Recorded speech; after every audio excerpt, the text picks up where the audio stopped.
What's going on, everyone? Welcome back to T3G. My name is Dalibor, and today we are talking about the hottest camera out, the Insta360 Go 2, coming up. Whatever it is that you do the damn thing. And in fact, we are talking about the temperature of the Insta360 Go 2. This comment was recently dropped on the accessories video, and I wanted to sort of take it point by point. I did talk about the fact that this gets hot in the original review, and I did kind of glance over it, I'll be honest. It wasn't something that really affected me because I don't really record for 30 minutes at a time. On occasion, if I'm doing driving footage, I'll just let it run until it either dies or finishes 30 minutes or overheats. Doesn't really matter to me. I'm just getting a length of driving footage so that I can have something to transition in a vlog, but I don't particularly do a ton of action with it necessarily. However, I certainly can understand why the camera overheating would bother some people, especially since it's billed as an action camera.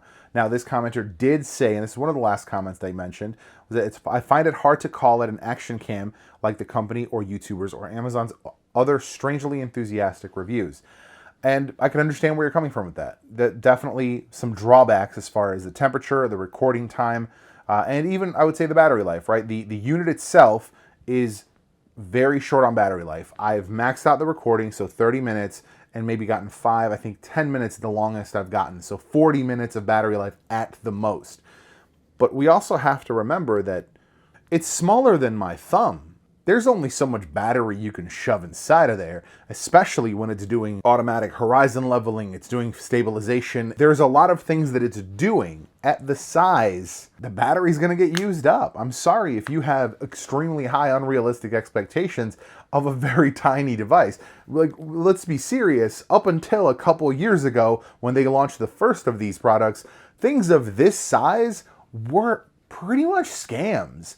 I've done videos on them. Tiny cameras were sort of scams. There was no real practical, high quality, pocketable, like tiny, not even pocketable, like coin pocketable. Like this is a secret cam. This is a hideable cam. You know, this is like a super spy cam. Those like little spy cams that they advertise. This is its ultimate form. This is its Dragon Ball GT form. Yes, come for me. The fact that it does everything it does at the size that it does, I'm honestly just thankful that we have something like this. You can see that even the big names, when they start going into the ultra portable market, they have heat issues. The DJI, was it the new Osmo? I think they're just calling it the Osmo 2 or whatever. Whatever the new Osmo camera is, it has the same problem because it is all packaged in one tiny body with room for magnets and with water protection.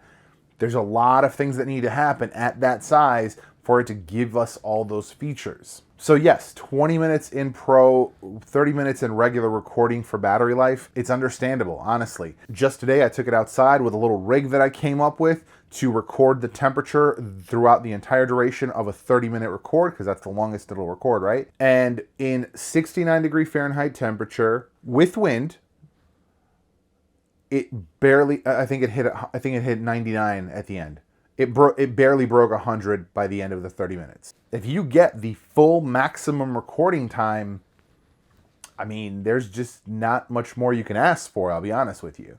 If you are looking to capture longer action, I think you do need to be looking at a more traditional action camera that does not have such stringent clip length restrictions. Overall, even with the heat, honestly, I still have no problems with this thing. It's the single driving force for me maintaining a mostly daily vlog. Just the other day, I jumped into a random cool store that I drove by. I was like, hey, this is cool. They've got gaming and Magic the Gathering and all this stuff. So I just pulled this out and started taking a few clips. It's small enough that it doesn't look weird. It doesn't make people get awkward. Yeah, everything that I want from this camera, I'm definitely getting. Of course, for some, this may not be it, but there are other options. You may need to go with a GoPro. You may need to go with the Insta360 One R. You know, like you may need to go with something more robust. This is meant for quick, short clips and kind of just something to have in your pocket at all times. While I think the heat, definitely something to consider if you're looking for something that's going to be quick, easy, and portable and fun, honestly, this is the camera for you. If you are looking for something more robust, you can't go with the cheap, fun camera with short clips. It's not, you got to do your research before you make the purchase. And hopefully I've done my part in helping that research today.